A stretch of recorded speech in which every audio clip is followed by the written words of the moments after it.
เด้อเดี๋ยวสดใส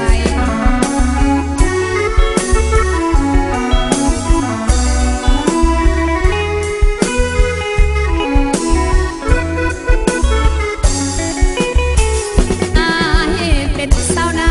น้องพานักงานเฮือนถ้าหากน้องสิแค่ให้บอกพ่อแม่มาพอกันอีกข้าดองบ่เป็นพ่อแม่น้องใจดีเป็นเคยสายท่าดีต้องมีใจเดียวเดียวสัญญากับสาวอายอยากกลับมาเฮือนน้องหากอายจริงแน่สายอื่นบอกแน่บอกเดียวคอยอายมาพอวิ่งมาจนทองเปลี่ยนเดียวทั้งสองเฮาก็เกี่ยวเหมือนน้ำเงียบเกี่ยว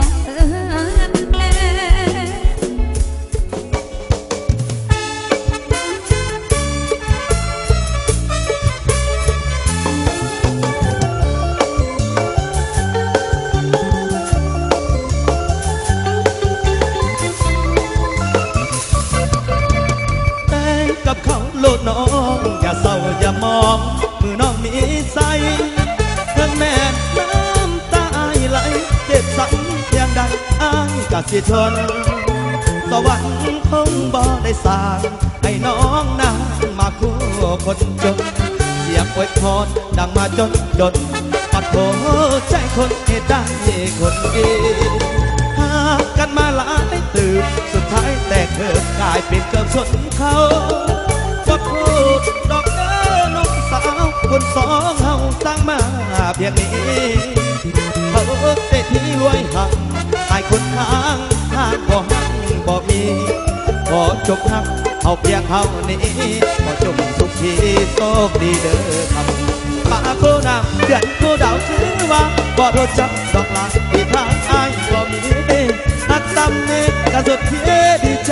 ขอให้นางสุดใสกับผู้ครองเด้อเจ้าเขาอายกะสิสู้คิดฮอดสู้กะสิอดเอาลาก่อนอดีตผู้สาวเก่าเป็นเมียเขาสะเด้อก่อนค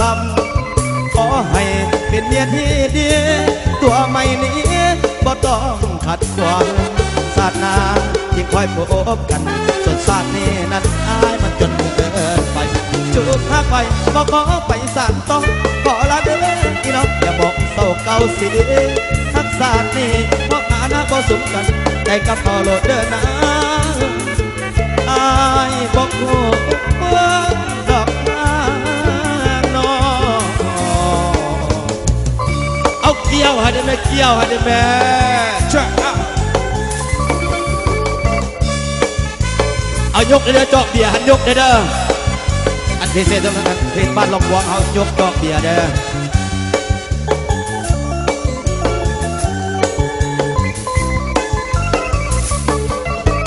เงาอายกะสิสู้